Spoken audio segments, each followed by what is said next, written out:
विहिरीत पाणी बरंच आले बर का. लाईट काय अशी येड्यावानी करते हो.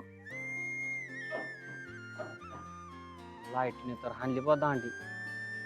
एक तर ह्यो ऊस आलाय पाण्याला. हे अवघड आहे बाबा शेती करायची. अरे पप्या मी बी लाईट गेल्यामुळे आलोय. 5 वाजता काय लाईट येणार नाही आता.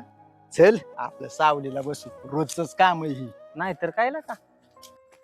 बस आता पप्या, 5 वाजता काय लाईट येणार नाही. हा काहीच निवांत. अरे पप्या यंदा केवढ्याचा कांदा ऐकला नेमका. कशाचं काय का. या वर्षी कांद्यानी फार बेकारी केली.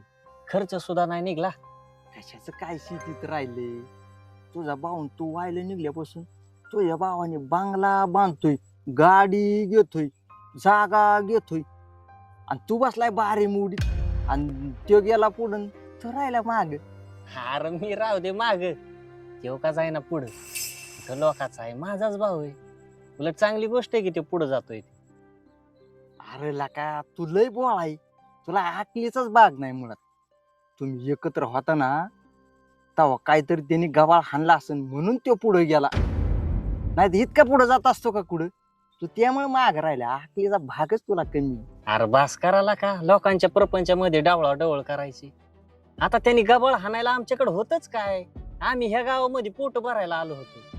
अरे माझ्या भावानी वायला निघल्यावर का व्हायना स्वतःच्या कर्तृत्वावर गाड्या, जागा, बंगला बांधलाय. अरला का ते पुढे चाललाय तर तुम्हाला देखवा नाही का मला देखवा नाही.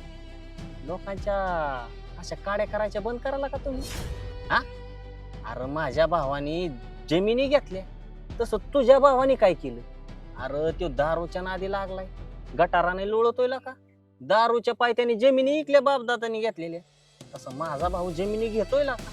हा का डोळ्यात माती घालताय आमच्या तरी, का वाद लावताय तरी. अरे मी काय म्हणतो तुझ्या प्रपंचामध्ये ते डोकं घाल ना. आमचं तुला काय करायचंय. अरे त्यांनी कमावलं तर लोक म्हणतात ना माझ्याच भावानी कमावलं म्हणून, का तुझ्या भावानी कमावलं म्हणते नाही ना म्हणायची. अरे म्हणजे तुमचं असं झालंय या बुडा खाली जळतय डोंगर इजवायला पळतय. आता कुठं निघाला अय अय कर. तर मित्रांनो ही लोक आहेत ना अशा काड्या करतात. आपण आहे ना आपल्यावर व्यवस्थित लक्ष द्यायचं.